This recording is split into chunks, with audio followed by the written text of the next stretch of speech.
তাপমাত্রা দক্ষিণবঙ্গে গত দুদিনে অনেকটাই কমে গেছে, স্বাভাবিকের নিচে নেমে গেছে অনেক জায়গাতেই।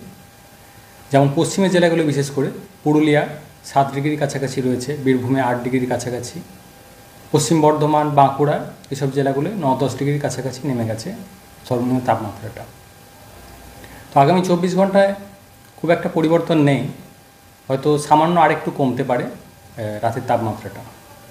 শৈত্যপ্রবাহের সতর্কতা থাকছে পশ্চিমের কয়েকটা জেলায়, বিশেষ করে পূর্ব পশ্চিম বর্ধমান, বীরভূম, পুরুলিয়া, ঝাড়গ্রাম এই জেলাগুলো আগামী 24 ঘন্টার জন্য। তো আগামী দুদিনে খুব বেশি চেঞ্জ হবে না তাপমাত্রা, তারপর আবার মেনলি 12 তারিখ থেকে তাপমাত্রা বাড়তে শুরু করবে। পরবর্তী 3 দিনে, 12 থেকে পরবর্তী 3 দিনে প্রায় 3-4 ডিগ্রি মতো বেড়ে যাবে সর্বনিম্ন তাপমাত্রাটা।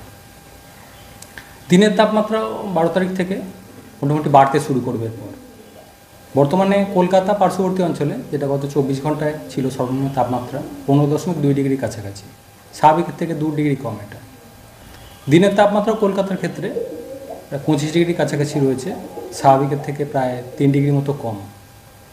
তো আগামী 24 ঘন্টায় খুব পরিবর্তন হবে না কলকাতার জন্য, মোটামুটি সর্বোচ্চ তাপমাত্রা 25-এর কাছাকাছি, সর্বনিম্ন 15 কাছাকাছিই থাকবে, হয়তো সামান্য একটু কমতে পারে আরও।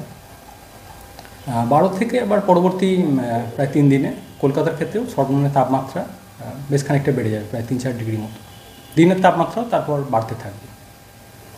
বৃষ্টিপাত 12 তারিখ পর্যন্ত তো নেই। 12 পর্যন্ত দক্ষিণবঙ্গ, উত্তরবঙ্গ দু জায়গাতেই শুষ্ক পরিষ্কার ওয়েদারই থাকবে মেনলি। 13 তারিখে কিছুটা সম্ভাবনা থাকছে খুব হালকা বৃষ্টির, পশ্চিমের দিকে 2-1টা জেলায়, যেমন পুরুলিয়া, বাঁকুড়া, পশ্চিম বর্ধমান, থাকলেও খুব হালকা ধরনের 2-1 জায়গায় তো থাকতে পারে। 14 তারিখে পশ্চিমের জেলাগুলো 2-1 জায়গায় হালকা বৃষ্টির সম্ভাবনা থাকছে। আর 15 তারিখেও দক্ষিণবঙ্গের জেলাগুলিতে, বিভিন্ন জেলাগুলিতেই 2-1 জায়গায় হালকা বৃষ্টির সম্ভাবনা থাকছে।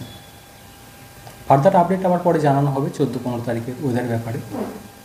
উত্তরবঙ্গের জন্য শুষ্ক ওয়েদারই আগামী 5-6 দিন থাকবে।